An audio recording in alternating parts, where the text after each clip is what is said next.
ఓం వసుదేవసుతం దేవం కంసచాణూరమర్దనం దేవకీ పరమానందం కృష్ణం వందే జగద్గురుం. వందే కృష్ణం వందే జగద్గురుం అర్జునం వందే జగదేక వీరం. శ్రీ రాధాకృష్ణాభ్యాం నమ. మనకి నవంబర్ 2వ తేదీన శుక్రగ్రహం మనకి మార్పు చెందుతోంది.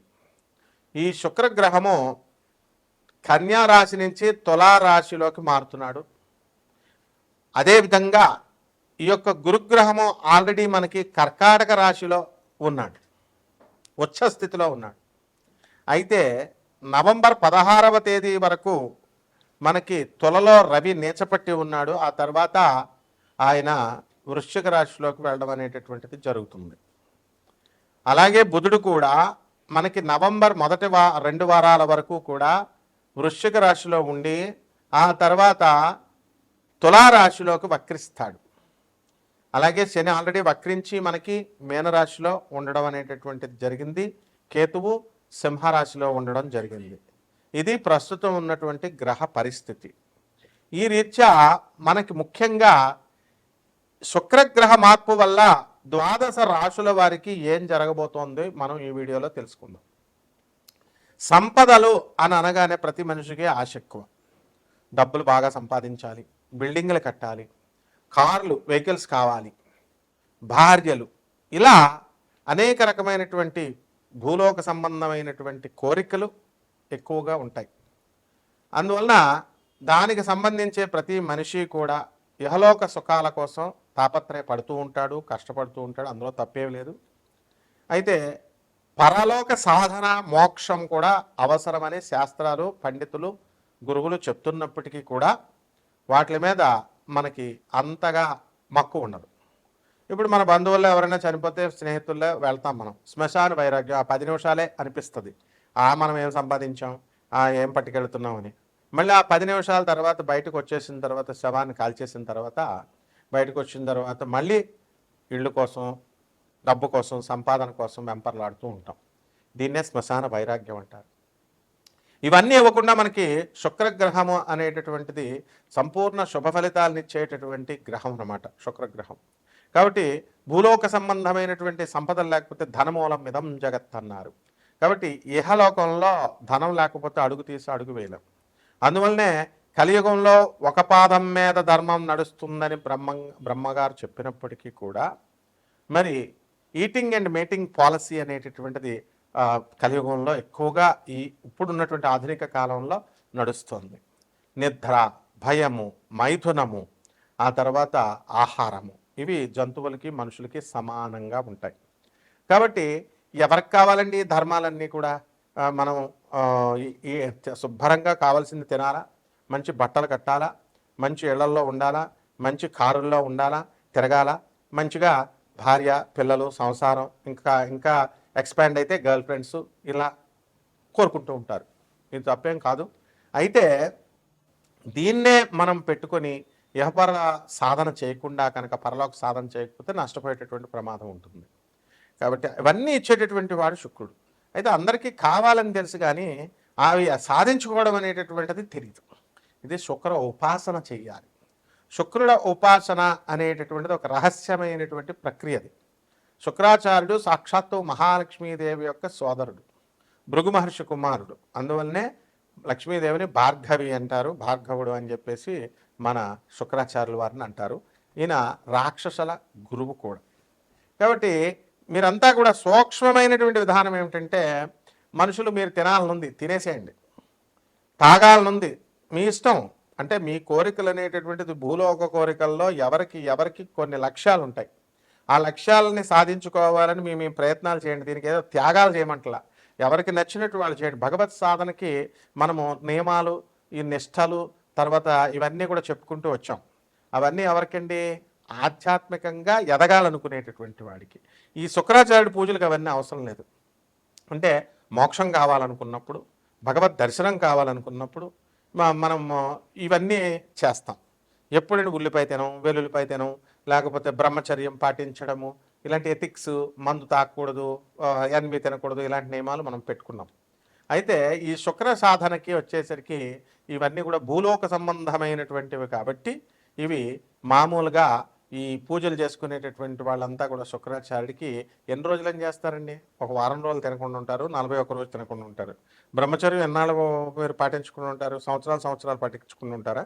అదేమిటి, వాళ్ళు ఆధ్యాత్మిక మార్గంలోకి వెళ్ళినటువంటి వాళ్ళంతా కూడా ఫారినర్స్ని మీరు అబ్జర్వ్ చేయండి. వాళ్ళు తిన్నారు, తిరిగారు, ఇహలోక సుఖాలన్నీ అనుభవించేశారు, దాని మీద విరక్తి వచ్చేసింది కాబట్టి ఇప్పుడు వాళ్ళు దైవ సాధనల వైపు వచ్చారు. శాచురేషన్ పాయింట్ వచ్చేసింది. కాబట్టి ఏ ఏ విషయాల్లో అయితే మీ గోల్ ఏమిటి అన్నది సాధించుకోవాలి అనుకున్నప్పుడు మీరు ఈ విషయాల మీద దృష్టి పెట్టుకోవాలన్నమాట. అందువలన ఇప్పుడు భక్తికి యోగి కానివాడు భోగి కానివాడు యోగి కాలేడు. అందువలన యోగి వేమన్న చూడండి, అన్నమయ్యను చూడండి, వీళ్ళందరూ కూడా వాళ్ళ భౌతికమైనటువంటి సుఖాలన్నీ అనుభవించిన తర్వాత అప్పుడు మాత్రమే మీరు పరివర్తన చెంది ఎవల్యూషన్ అయ్యి అప్పుడు మహాభక్తులుగా రాణించారు. కాబట్టి మనం ఎప్పుడైతే ప్రాక్టికల్ స్పిరిచువల్ పర్సన్గా ఉండకుండా మనం ఇవన్నీ త్యాగాలు చేసేయాలా, ఉల్లిపాయ వెల్లుల్లిపాయ తినేయకుండా ఉండాలి అంటే మేము చిన్నతనంలో ఉన్నప్పుడు ఒక అబ్బాయి ఉండేవాడు. అతను వెల్లుల్లిపాయ గురువుగారు తినొద్దన్నారని తినడం మానేసాడు. పెళ్ళయింది, వాళ్ళ పెళ్ళం వదిలేసింది. వాళ్ళ మామగారు వచ్చి ఏమన్నాడంటే, ఇది వెల్లుల్లిపాయ తింటే వీడు నా కూతురుతో ఏం కాపురం చేస్తాడు వీడు, ఏంటిది అని అన్నారు. గురువుగారు చెప్పింది ఎప్పుడు? సాధన చేసినప్పుడు. అవన్నీ కూడా నీకు భూలోక సంబంధమైనటువంటి ఇవన్నీ రావాలంటే మీరు ఏ గోల్స్ అయితే ఉన్నాయో ఆ గోల్స్ అన్నీ కూడా పూర్తి చేసేసుకోండి. తినండి, మీ ఇష్టం వచ్చినట్టు తాగాలని అనుకుంటున్నారు అనుకోండి, మీరు అది మీ ఆరోగ్యాన్ని పాడు చేస్తుంది తప్ప మీరు ఆ కోరికలన్నీ కూడా అదుపు పెట్టుకొని ఉన్నట్లయితే మీరు చనిపోయిన తర్వాత దెయ్యాలు అవుతారు. తర్వాత ఆ కోరికలు తీరలేదు కాబట్టి మళ్ళీ జన్మెత్తాల మందుబాబులు అవుతారు. కాబట్టి మీకు నచ్చిన విధంగా ప్రతి వ్యక్తి కూడా, అంటే తాగమని చెప్పడం కాదు ఇందులో ఉద్దేశం, మీరు ఏదైతే కావాలని అనుకుంటున్నారో అవన్నీ మీరు పూర్తి చేసుకొని స్పిరిచువల్గా ఎదగండి. ప్యారలల్గా ఆ ప్రాక్టీస్ నేర్చుకోవాలి. అది నేర్పేవాడే శుక్రాచార్యుడు. కేవలం శుక్రాచార్యుడు కేవలం మిమ్మల్ని తాగండి తిరగండి అని చెప్పడు. ఆ దేవతల రాక్షసుల గురువయ్యుండి వాళ్ళని ఆధ్యాత్మిక మార్గంలో ఒక ప్రహ్లాదుడిని తయారు చేశాడు, ఒక బలిచక్రవర్తిని తయారు చేశాడు, వాళ్ళకి ఇంద్ర పదవులను ఇప్పించాడు. ఆ ఈశ్వరుడే శుక్రాచార్యుడి రూపంలో వచ్చి బలిచక్రవర్తికి ఇవన్నీ ఇచ్చాడు. కాబట్టి ఈ శుక్రాచార్య ఉపాసన ఎలా చేసుకోవాలి, ఈ శుక్రాచార్యుని మనం ఎలా ప్రసన్నం చేసుకుంటే మనకి ఇళ్ళు కట్టాలనుకున్న వాళ్ళు ఇళ్ళు కడతాము, స్థలాలు కట్టాలనుకున్న వాళ్ళు స్థలాలు కడతాము, కొంటాము. ఇలాగే పెళ్ళిళ్ళు కావట్లేదండి అంటే మరి మీరు ఏమైనా దానక ధర్మాలు ఇవన్నీ చేశారా? మీరు ఇప్పుడు అందరికీ తెలుసు, పేదవాళ్ళకి దాన ధర్మాలు చేయాలా, సాధువులకి దాన ధర్మాలు చేయాలా, తర్వాత వికలాంగులకి జాలితో ఉండాలా, దాన ధర్మాలు చేయాలా, సాధువులకి పేదవారికి వికలాంగులకి చేయాలి. మరి మీరు చేశారా? మంచి పీక్ స్టేజ్లో ఎవ్వరూ ఉండరు. ఏమంటే మేము చేస్తామండి అంటారు. జీవితంలో ఒకసారి చేస్తే సరిపోతుంది. ఆయన ఎప్పుడు నిరంతరం మనధర్మశాస్త్రం ఏం చెప్తుందంటే ప్రతి నెల 10% మీరు ధర్మ కార్యాలకు వెచ్చించండి మీ ఆదాయంలో అని చెప్తుంది. ఎంతమంది చేస్తున్నారు చెప్పండి? ఇప్పుడు మీరు ఉద్ధృతంగా ఉన్న స్థాయిలో మంచి 5 లక్షలు 10 లక్షల శాలరీలు చేస్తున్న వాళ్ళు మీరు ఏదో ఒక 1000 రూపాయలు ఏదో జీవితంలో ఒకసారి ఇచ్చి మేము దాన ధర్మాలు చేస్తామండి, ఆర్ఫనేజీలు పెట్టేస్తామండి, ఆశ్రమాలు పెట్టేస్తామండి అని చెప్పడం కాదు. ఉన్న వాటికి చేయండి చాలు. ఇలాంటి సూక్ష్మమైనటువంటివన్నీ కూడా ఉంటాయి. ఆ రహస్యాలు, ఆధ్యాత్మిక రహస్యాలు అంటారు. కాబట్టి వీటిలన్నింటిని కూడా తెలుసుకోవాలనుకుంటే మన ఛానల్ యాజమాన్యము నాన్ కమర్షియల్ ఆస్పెక్ట్తో, అంటే వ్యాపార దృక్పథంతో కాకుండా చక్కగా పేదవారికి, సాధకులకి అందరికీ కూడా ఆధ్యాత్మికంగా ఎదగాలి, అలాగే భౌతికంగా ఎదగాలి కూడా. మీరు భూలోక సుఖాలు లేకుండా కుదరదు. ఎందువల్లంటే శంకరాచార్యులు వారు ఏం చెప్తారు? బ్రహ్మ సత్యం జగత్ మిథ్య అన్నారు. ఈ జగత్తు మిథ్య, బ్రహ్మ ఒక్కడే కనబడిన బ్రహ్మ ఒక్కడే సత్యం అన్నాడు. కార్ల్ మార్క్స్ ఏం చెప్పాడు? బ్రహ్మ మిథ్య జగత్ సత్యం, ప్రపంచమే సత్యము, ఈ కనిపించినటువంటి బ్రహ్మ మిథ్య అన్నాడు. జగద్గురువులైనటువంటి ప్రభాత రంజన్ సర్కార్ ఆనందమూర్తులు గారు ఏమన్నారు? జగత్ సత్యం, బ్రహ్మ సత్యం, జగదభి సత్యం అన్నారు.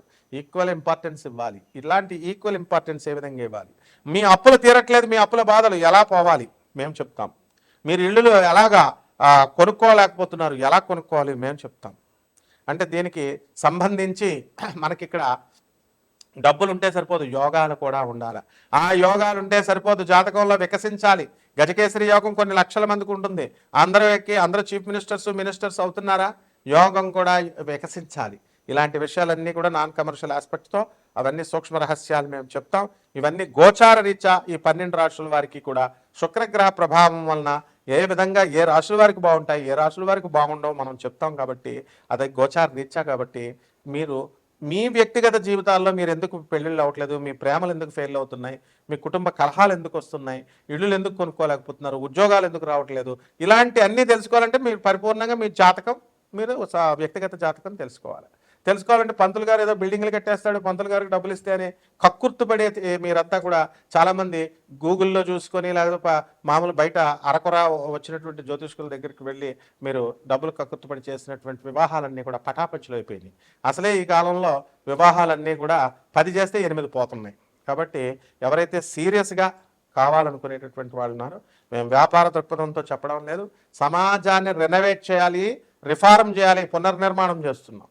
ఇది ఛానల్ వారి యొక్క ఉద్దేశ్యం. కాబట్టి చక్కగా మీరు అటువంటి వాళ్ళందరూ కూడా డైరెక్ట్గా స్క్రీన్ మీద పడేటటువంటి మీ యొక్క నెంబర్లని మమ్మల్ని సంప్రదించండి తప్పకుండా. అంతేగాని కేవలం ఏదో యూట్యూబ్లో కనబడిన జ్యోతిష్కుడి కల్లా ఛానల్ కొట్టినట్టు అందరికీ కొడుతూ ఏమన్నా మేము చేసామండి అనే అశ్రద్ధ వద్దు. జ్యోతిష శాస్త్రం పట్ల శ్రద్ధ ఉండాలా, గురువు పట్ల శ్రద్ధ ఉండాలా, దైవం పట్ల శ్రద్ధ ఉండాలా, మంత్రం పట్ల శ్రద్ధ ఉండాలా, అప్పుడే మీకు యోగిస్తుంది. మనం ఇప్పుడు ఈ వీడియోలో ద్వాదశ రాశుల వారికి ఏ ఏ శుక్రగ్రహ మార్పుల వల్ల, బుధగ్రహ మార్పుల వల్ల, ఇలా కుజుడు ఇవన్నీ మారుతున్నాయి కాబట్టి ముఖ్యంగా శుక్రగ్రహ మార్పు వల్ల ఏ ఏ రాశుల వారికి కలిసి వస్తాయి, ఏ రాశుల వారికి యావరేజ్గా ఉంటాయి, ఏ రాశుల వారికి బాగుండదు, ఇవన్నీ కూడా మనం ఈ వీడియోలో చూద్దాం. దానికి వీటిని అధిగమించడానికి పరిష్కార మార్గాలు కూడా చెప్తాం. సింహరాశి. ఈ సింహరాశి వారికి అందరికీ కూడా సప్తమంలో రాహు, మరి భార్యాభర్తలు ఇద్దరు కూడా వితండవాదాలు చేసుకుంటూ ఉంటారు. జీవిత భాగస్వాములతోనే కాకుండా వ్యాపార భాగస్వాములతో కూడా వితండవాదాలు చేసుకుంటారు. అయితే భార్యాభర్తలు ఫైటింగ్స్ ఎలా ఉంటాయంటే రోజంతా కొట్టుకున్న సాయంత్రం వచ్చేసరికి బెడ్రూమ్లో కలిసిపోతారు అనేటటువంటిది పాత నానుడి. బెడ్రూమ్లో కలిసిపోతే ఈ డైవర్సల్కి ఎందుకు వెళ్తారు? వీళ్ళంతా కూడా 10 మందికి పెళ్లి చేస్తే 3 నెలలు తిరగకుండా 8 మంది ఎందుకు డైవర్సల్ చేసుకుంటారు చెప్పండి? తొడ సంబంధం 90 ఏళ్ళు అనేవారు. ఎక్కడ ఉంటుందండి డైవర్సల్ వెంటనే అయిపోతుంటే? కాబట్టి కాలం మారిపోయింది, శుక్ర నీతి మారిపోయింది, ఆ కాలంలో లేదు.